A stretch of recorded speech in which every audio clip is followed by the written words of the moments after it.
Hi guys, back again. It's the same day. I'm trying to get all these reviews knocked out. They won't obviously all be uploaded at the same time, but I want to go ahead and get them all done because this is the week of Black Friday, and of course I have to work on Black Friday, and the couple days after, as well as finish up some school stuff. It's almost the end of the semester, so it's really coming down, and I have a ton to do. Procrastination at its finest. Anyways, so, as promised, I have Starkiller here today, which is the repack of the vintage collection Starkiller with a new name. He is Starkiller instead of Darth Vader's apprentice. It has Galen Marek, which was apparently his name that he got.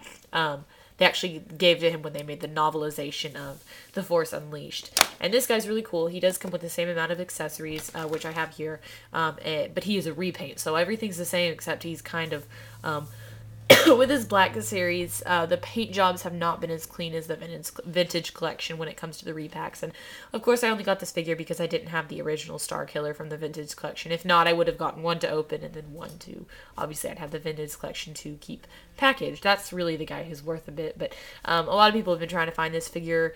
From what I've seen, when people find them, they find a lot of him, and then a bunch of people aren't finding him at all. So it sounds like the distribution's really, really weird. But anyways, before we get into the figure, we'll go ahead and start with the packaging. Those of you who follow me on Instagram will have already known that I actually picked up two. Like I said, when they had them there, they had a lot. They had like, I think 7 or so. None of them were in the best packaging condition, honestly. Sorry, I just saw something there. None of them had the best packaging, so I picked up the one that was the least banged up. And hopefully I'll find a star case for him eventually, but not right now. This is obviously in the new TIE Fighter packaging, which is so cool. I think is this the first figure review I've done in the TIE Fighter packaging? I think so. Anyways, so here we have the actual figure with the accessories. I don't get to show a whole lot of inboxed figures unless I get 2 of them like I do here. There's a kind of a funny picture of Starkiller there. And then you have that really cool TIE Fighter background. Again, this is part of the blue line, which is the new 2014. And a picture of Starkiller as well as the small bio on the back. There they stuck a Disney sign on the smaller figures. So there's that. And back onto the open version of the figure. So this guy comes, I actually have his outfit changed. I love that he comes with clothes. Maybe it's the girl in me, you know. I'm like, yay, outfits. So I definitely dressed him up. I changed his clothes. I like this one better. I'll show you his accessories first, other than what's on his body. He did come with this like little backpack panel that stuck on his back. This was originally what he came with inside the packaging. He came with this like X-Wing pilot's little belt thing, except there's no crotch belt, so you can take it off of him. And then he came with both of his lightsabers, and they are in their switched off positions. So there's one, which they're not badly painted. I feel like this series is kind of, it's painted well, but I feel like the paint apps are messy, if anybody understands what I'm going for there.